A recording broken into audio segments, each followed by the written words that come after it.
It's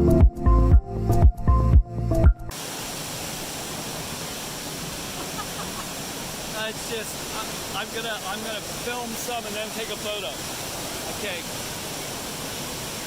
Hi, it's Tim Quast, founder and CEO of Market Structure Edge, and that was one of the many waterfalls at Watkins Glen State Park in upstate New York, in the Finger Lakes, and that's right at the foot of Seneca Lake. And sometimes the market's like that, just the water rushing at you, and spectacularly beautiful. A little humor there. But it's a nice setup to something I want to talk about. It's sorting through the noise of the markets to get to the things that matter. But before we do that, I want to show you one more clip. This from Letchworth National Park, also in the Finger Lakes. And both beautiful places, both places to go, and we'll pick up our narrative right after this. Okay, so this is it's the Upper Falls. And then the Middle Falls must be right below this. But wow, is that impressive. And then this is Glen Iris Inn. And this is Who Did It All. Well, okay, I actually got that wrong. That was not the Upper Falls. This is the Upper Falls.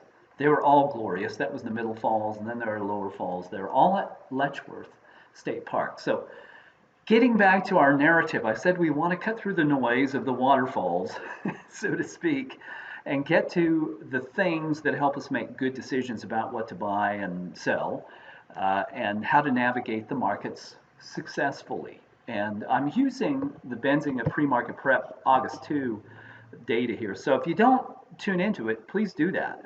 Every Monday, unless it's a market holiday, or I'm traveling or something like that, I'm on the Benzinga Pre-Market Prep show with the team there on Market Structure Monday to talk about how to see things through the lens of market structure. And so here's how we think about this. There is demand for things, and there is supply of that thing. And so in this case, it'd be stocks. What is the demand and supply for Alibaba, for instance? Well, on a scale of 1 to 10, with 1 being the least and 10 being the greatest, demand for Alibaba is at 1.8 and trending down. And short volume, the supply side at 37%, even as it trends down, it's 37% of the supply is coming from borrowed stock. Well, the good news is it's not 60%, because if you have declining demand and rising supply, that's really bad. At least there's not that. But it's the way to think about the market. Market structure sentiment is demand. Short volume, this is a 2009 rule implemented by FINRA for brokers who have to report data on how they execute trades, is the percentage of trading volume coming from borrowed stock. So it means 37% of Alibaba stock is coming from borrowed shares. That is supply. And how these two things wax and wane determines how prices behave. Yes, behaviors drive it too. Fast trading, high-speed machines, their time horizon is a day or less. They're going to constantly sift supply and demand inside a day, oftentimes in fractions of seconds. Risk management is the use of derivatives. Well, it's the same thing. Supply and demand are going to affect how people apply derivatives to take or manage risk. And that tends to have longer horizons. Maybe that's called a couple of weeks. Passive investment behavior. And it's very interesting that nowhere in here is there any stock picking as the lead behavior, which we call active investment.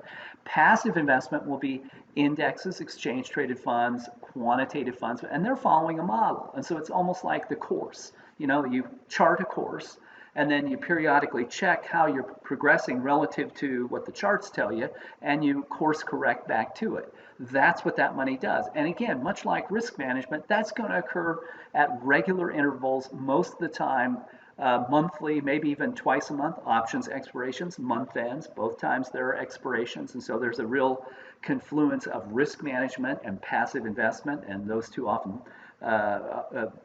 will behave somewhat similarly because of those features.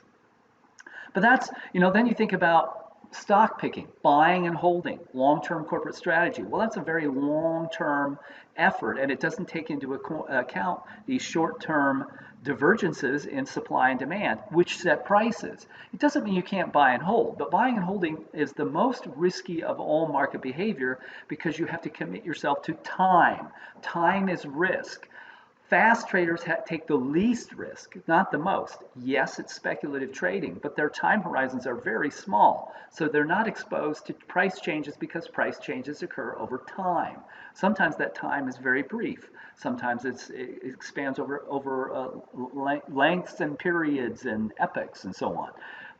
This is the essence of what Eugene Fama won a Nobel Prize in economics for, the efficient markets hypothesis, and the idea that volatility erodes those returns because time can produce changes in price that then cause equities over the long term to not outperform bonds so well. And I'm not wandering afield. I'm trying to explain the basics here of supply and demand. That's what we're using. And if we're going to be short-term participants because the market is short-term, then we want to increase the probability that we benefit from demand and decrease the probability that we're harmed by supply. And that's how we think about the market. And I'll just give you a couple of examples. So if you look at Apple here, we default to a 30-day view here. I like a 3-month view because quarterly rebalances are a core part of how the market works too. That would also be indexes, exchange traded funds, and quants in particular. But you can see that when it's above 5, when sentiment is above 5, it tends to do well. Price begins to deteriorate when supply rises above trend. Even now, Apple is just fine. It's at 5, so it's where the fulcrum of supply and demand lies.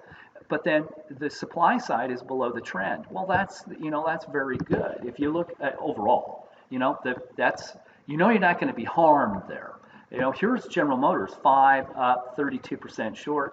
Heading into earnings, maybe that's a stock that does pretty well because the demand side is rising, and the supply side actually dipped at the same time demand increased. So that would tell us that probably, in the short term, General Motors could do pretty well. And that's important to know.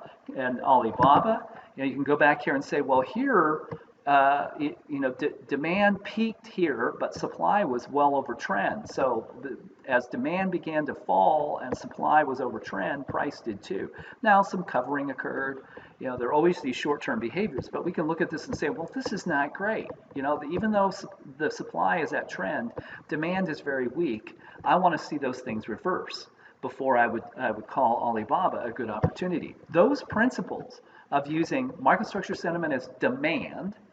You want to buy rising demand and own things that are above 5. That's where most of the gains occur.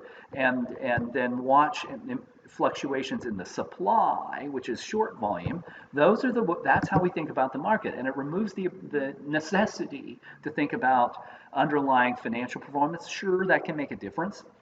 But it's not the supply and demand of the market. It's not the physics of the stock market. Supply and demand are easy principles to understand. You don't have to worry about charts. This is the way, it's the new way to trade.